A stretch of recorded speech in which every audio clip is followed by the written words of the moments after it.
பரபரப்பான அரசியல் சூழலில் சென்னை வந்துள்ள மத்திய உள்துறை அமைச்சர் அமித் ஷா பல்வேறு அரசியல் கட்சித் தலைவர்களை இன்று சந்தித்து பேசுகிறார்.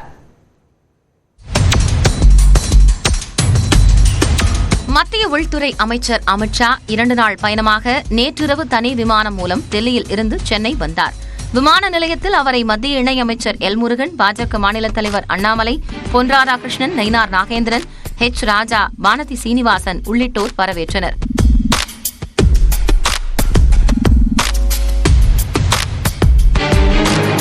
அதைத் தொடர்ந்து கார் மூலமாக கிண்டியில் உள்ள நட்சத்திர ஹோட்டலுக்கு அமித் ஷா சென்றார். அவரது காரில் எல் முருகன், அண்ணாமலை ஆகியோரும் சென்றனர். இரவில் ஹோட்டலிலேயே அவர் தங்கினார். இன்று காலை 10 மணி முதல் பாஜக மூத்த தலைவர்கள் மற்றும் நிர்வாகிகளை சந்தித்து அமித் ஷா ஆலோசனை நடத்தவுள்ளார். சட்டமன்ற தேர்தல் கூட்டணி குறித்தும் ஆலோசனை நடைபெறலாம் என கூறப்படுகிறது. பாஜக கூட்டணி கட்சி தலைவர்களையும் அமித் ஷா சந்திக்க இருப்பதாக தெரிகிறது. பாமக தலைவர் பொறுப்பிலிருந்து அன்புமணி ராமதாஸ் நீக்கப்பட்டிருக்கும் சூழலில் அமித் ஷாவை அவர் சந்திப்பாரா என்ற கேள்வி எழுந்துள்ளது.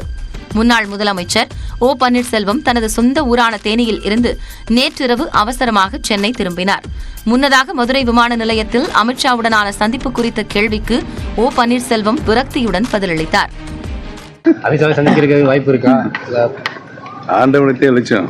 மீண்டும் தேசிய ஜனநாயக கூட்டணியில் அதிமுக இடம்பெறுமா என்ற கேள்வி இருந்து வருகிறது.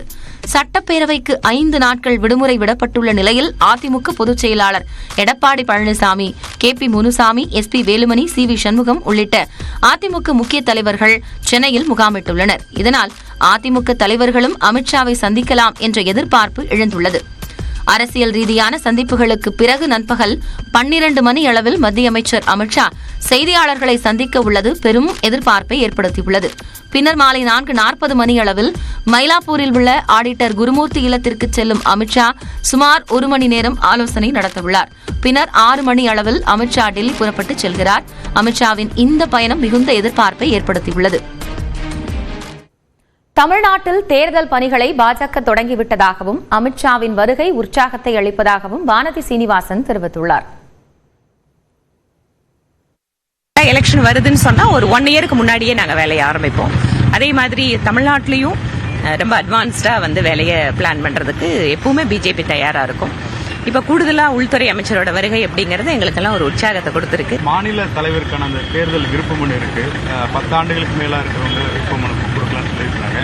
உங்களுக்கு விருப்பம் இருக்காம மாநில தலைவராக? இந்த கேள்விக்கு எங்கிட்ட பதில் இல்லை.